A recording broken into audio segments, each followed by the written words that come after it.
I forgot what I said.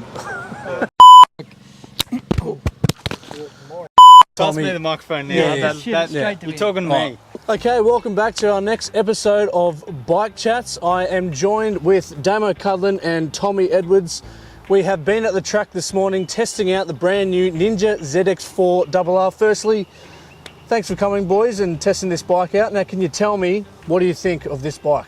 Do you know what? I actually had a really great time riding that little thing around, especially a track like this, the Port Macquarie kart track. It's a great venue for something like this, you know, 400cc compact little road race bike. And, you know, we spent some laps chasing each other around. It's never easy chasing a bloke like Tommy around this place, but I thoroughly enjoyed it. I'm sure Tommy did as well. And it's a kind of motorcycle that really suits this kind of environment, you know. Yep. You could have a real lot of fun learning the craft, so to speak, on one of these bikes around a track like this. And Tommy, you've come all the way from Europe just to do this one interview with us. How did you find it? Yeah, you know, I really loved it. As soon as I jumped on it, the first thing that struck me was the sound. You know, yep. It's different to any other 400 I've ridden or lower capacity bike. When you look at the range, you know, it really screams and revs to, I think, 16,000 or something. Sounded great. And yeah, it sounds awesome. So that was definitely one of my favourite parts of the bike. But like Damo was saying, it's just a great overall bike for this environment. Yeah. And the purpose of today really is to test this bike out on the track, and then later on we're going to go on the road as well. The question for me is, how do you think it's going to go on the road before we get there? Yeah, so when we jumped on the bike, after a couple of laps, we noticed the front was quite soft for the track. We'll have to see how it is on the street. I think we'll probably maybe even soften them back up a bit. But yeah, so far I think it's just such a smooth bike as well that it's going to be great on the road. And when like you're coming into corners and stuff, a lot of the smaller bikes with less cylinders are really, you know, hard when you close the throttle, engine brake, whereas this just rolls really nice, and the blipper is absolutely beautiful. So when you want to change down gears like a quick shifter does, when you're going up through the gears, you don't have to let off the throttle, and it also has a quick shifter. But when you're coming into the corners, you can come in, not use any clutch, any throttle, and just go down the gears, and it'll go brum brum and blips for you, and it's just makes it so smooth and nice to ride. And I think that'll be one of the best features for the street. What you just said there, Tommy, is spot on. Like, that's a feature that you normally only find on race bikes. And instantly, like, as soon as you ride this thing, you know, me and Tommy both felt, oh, wow, that's something like our race bikes do. You know, I mean, even when he mentioned there before with the Preload, I had the same comment. You know, for racetrack purposes, it's a little bit soft initially, right? So we were kind of on the bottom of the forks.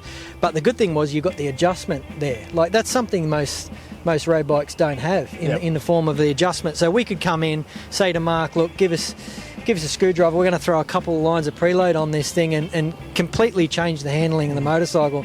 And that's something I think is even good for the road. Like, whether you're at the racetrack or not, you might have someone on the back, for example, and want to make an adjustment, and you've got the ability to do that. So that really shows that, like, it's a race bike that they've implemented for road purposes, and I can't wait to take it down the road. And how did you find the modes and the kind of the tech that's in this bike on the track? Like, are you interested to see how that's going to correlate to the road? Yeah, look, I mean, it's funny because me and Tommy, the first thing we do, we haven't even ridden it yet, and we're flicking through the modes and putting it to full power straight away, and traction control off, let's take that off. But interestingly enough, like, I did play around with the traction control on it, and it does have an effect. In fact, a really good sort of effect. Like, a lot of race bikes, we both commented when we come in, like, a lot of them are very, very restrictive, and so much so that they really interrupt the flow of riding, you know, when it's restricting too much. Whereas, you know, the way the traction control was limiting your slip was actually really quite smooth, you know. So I think that's a good feature, particularly, you know, one of those mornings where it's a bit damp, you know, a bit cool, tyres aren't exactly up to temperature. That's something that could really save your skin out there on the road. So look, you both have a big resume within the racing scene. You know, yourself, you've raced in MotoGP and the Le Mans 24-hour. Now, how I know you and you, Tommy, but when we first met was when you were coaching my brother who was racing a Sam, Ninja yeah. 300, That's Sam right. Condon. Yep. And he won the 2016 championship. So Yes. I do like to think, how do you think something like this would have gone back then in that, championship? Oh, look, I mean, I think they're fond memories of mine actually too. 2016 it was, when Sam, he'd only just started racing. I think he'd only been racing for 12 months. Yeah. It's his first full racing season, and we ended up winning the championship with him. So, and that was in a similar kind of category really. It was a Supersport 300 class, what they called it back then. And, had a variety of bikes, Kawasaki's, Yamahas, that sort of thing, KTMs as well. But what we've just experienced with that bike here today, what an awesome class it would have been had we seen a fleet of those. It kind of reminds me of that old, the RGV 250 Proddy days, back in the 90s and stuff, and super close racing, but also not boring. These things have got a bit of get up and go. Yep. So it's not going to be like watching paint dry, bikes that are going to be flat out 90% of the way around the lap. Like, these things have got a bit of poke, Yep. as the old Proddies used to have. And I think it would make a great race class. In fact, I think they're racing them, or they're planning to race them next year in the BSB championship, like a cup class where they all come out of the truck and they're all the same. I think it'd be fantastic. Yeah, so for me, this kind of feels a little bit like a crossover between a Ninja 400 and a 600 or a superbike, the bigger bikes, where it's nice to ride on a go-kart track and, in those lower RPMs, and you can throw it around a little bit, but the way the power delivers a bit more with the 4 cylinders is just something that you don't have in the small bikes. I'd really love to see these things once they are in race trim. We've just ridden it today completely out of the crate. I mean, yours has got a slip-on it, but that's all. Like, it's still got the mirrors and brake lights and everything on it. So, you throw some K-Tech roll and suspension in it, you throw a slip-on, throw some race glass on it. There's probably a whole lot of weight here in this area that we'd get rid of if we were racing it. Throw some race tyres on it, like a Pirelli Supercorsa on it. Front and rear would be lovely, and then throw some tyre warmers at it. Yep. You've got yourself a real potent little race bike, and I think you've got yourself something that, like, you can learn on. We've kind of missed out on that step where we used to come out of school, get a job as an apprentice somewhere and save up your money and buy the coolest road race bike that you can afford, and learn how to ride something like that before you go out and buy a Supersport 600 or 1000. Yeah.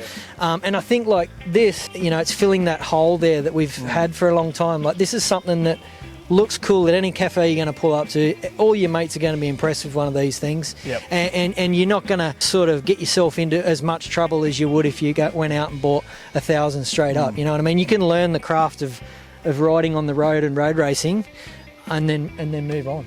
So why do you think Kawasaki brought this bike to the market? Well, mate, I think it's filling a hole in the market that currently exists, and perhaps we had models there in the past. When you think of the FZRs and the CBR 400s and even the RGV 250 Proddy bikes and that sort of thing, I remember those in the 90s and that, and everyone had one. Everyone learnt how to ride both on the road, on the racetrack. We've kind of skipped that for a little while, and I think this is a bike that fits that hole in the market. You think of a young bloke who's learning the ropes and learning the craft of road racing and really doesn't want to get himself into too much trouble on a superbike. This is perfect.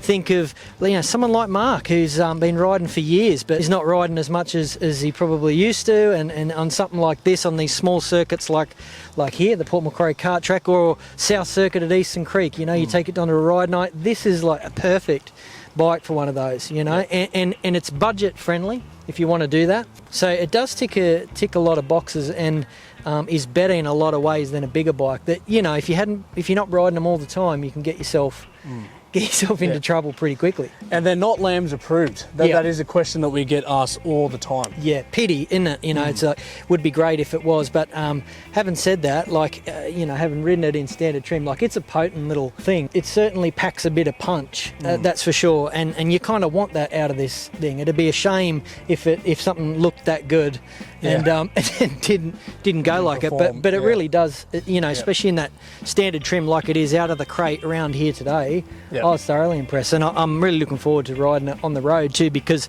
for me, initially when I sat on it too, I thought that the ergonomics on it were really good. On most sort of street bikes, you find yourself leaning forward, your feet are really high off the ground, so you're putting yourself in quite an uncomfortable position on the street, whereas this, the ergonomics on it in standard trim are actually pretty good, like pretty comfortable. I could ride that for quite some time without an issue, you know. So yeah, I'm looking forward to taking it out on the Oxley shortly. You mentioned the Oxley Highway. We're taking these two bikes on there. Tommy, are you up for it? Yeah, can't wait. You know, I'm really looking forward to having a spin on one of these things on the street. Let's go. Let's do it. Let's do it.